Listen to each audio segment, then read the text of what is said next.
Pernah kepikiran nggak sih pas lagi jalan terus kecium bau yang, ya ampun nggak enak banget dari selokan? Apa sih yang sebenarnya terjadi di bawah sana? Kenapa baunya bisa sekhas dan semenyengat itu? Oke, yuk kita bedah bareng-bareng misteri yang ada persis di bawah kaki kita ini. Nah, ini yang bikin bingung kan? Kita kan sering dengar ya, ada bakteri-bakteri baik, bakteri pengurai, yang tugasnya itu ya bersih-bersih sampah organik. Harusnya kan limbah jadi bersih, airnya jadi bening. Tapi kok malah jadi lumpur hitam pekat yang baunya minta ampun? Aneh kan? Jawabannya, percaya atau enggak, sesimpel ini. Mereka kehabisan oksigen. Beneran, itu doang. Jadi, masalah utamanya itu bukan ada atau enggak adanya bakteri, tapi kondisi lingkungan tempat mereka kerja. Bayangin aja, para petugas kebersihan ini sampai kehabisan napas. Nah, disitulah semua masalah dimulai.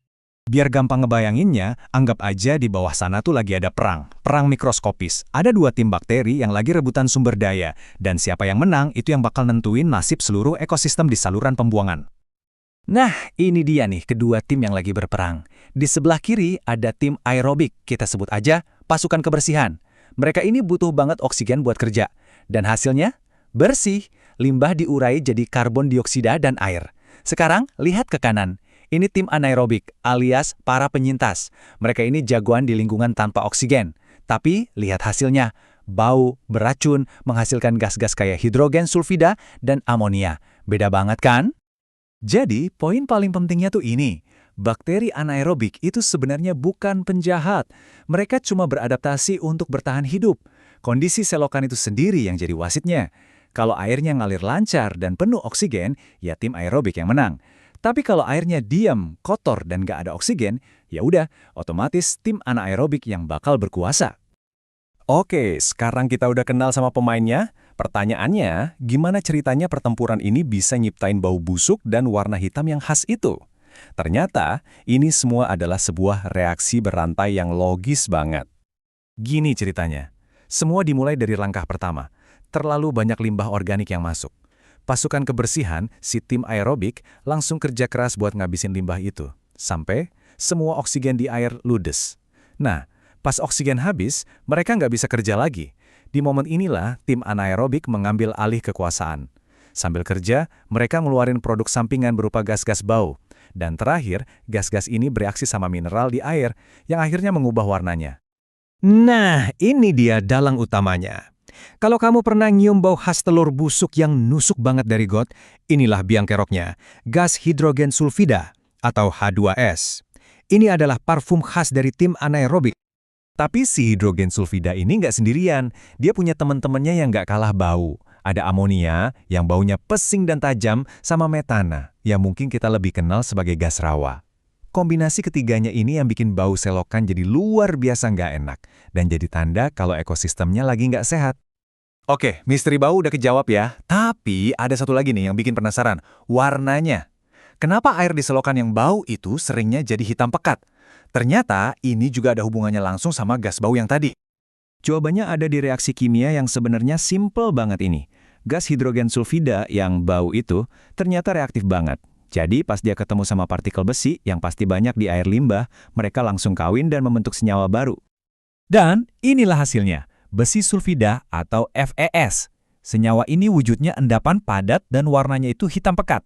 Jadi endapan inilah yang akhirnya ngecat air dan lumpur di selokan. Bikin penampilannya jadi gelap dan ya kelihatan kotor banget. Oke, sekarang kita udah tahu kenapa selokan bisa bau dan warnanya hitam. Tapi tunggu dulu, ada hal yang jauh lebih penting dari ini. Bau busuk itu ternyata bukan cuma gangguan buat hidung kita. Itu adalah sebuah peringatan tentang bahaya yang jauh lebih serius. Jadi, mungkin kita harus ngubah cara kita mandang bau ini ya. Bakteri anaerobik dan bau yang mereka hasilkan itu bukan musuh utamanya. Anggap aja mereka itu alarm kebakaran alami. Mereka cuma ngasih tahu kita kalau ekosistem di bawah sana lagi sakit parah, lagi sekarat karena kebanyakan limbah dan kehabisan napas.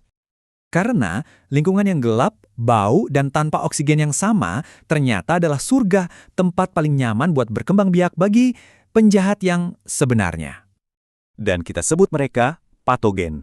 Ini adalah istilah keren buat kuman-kuman pembawa penyakit, entah itu bakteri, virus, atau mikroorganisme lain yang bisa tumbuh subur banget di kondisi selokan yang lagi sakit tadi. Contohnya, nama-namanya pasti udah nggak asing lagi di telinga kita. Ada E. coli yang bikin diare, Salmonella yang jadi penyebab demam tifoid, bahkan Vibrio cholerae, si penyebab penyakit kolera. Mereka semua ini berpesta pora dan berkembang biak di lingkungan anaerobik seperti ini. Inilah alasan kenapa selokan yang bau itu beneran bahaya buat kesehatan masyarakat. Terus, apa bedanya patogen sama bakteri pengurai yang tadi? Gini deh gampangnya. Semua bakteri itu pada dasarnya pengurai, pemakan sisa-sisa. Bedanya, patogen itu adalah pengurai yang punya keahlian khusus. Mereka beradaptasi untuk bisa hidup dan bikin penyakit di dalam tubuh kita yang masih hidup. Jadi waktu mereka ada di selokan, mereka itu ibaratnya lagi mode bertahan hidup, makanin limbah sambil nunggu kesempatan buat nemuin inang baru. Seperti kita, manusia. Jadi, lain kali kamu mencium bau yang nggak sedap itu, coba deh ingat-ingat, itu bukan sekedar bau, itu adalah sinyal, sebuah pesan dari ekosistem di bawah kota kita yang lagi teriak minta tolong, yang lagi sakit, dan berpotensi jadi sumber bahaya. Pertanyaannya sekarang adalah, apa yang sedang coba dikatakan oleh lingkungan di bawah kota kita, dan apakah kita mau mendengarkan alarm itu?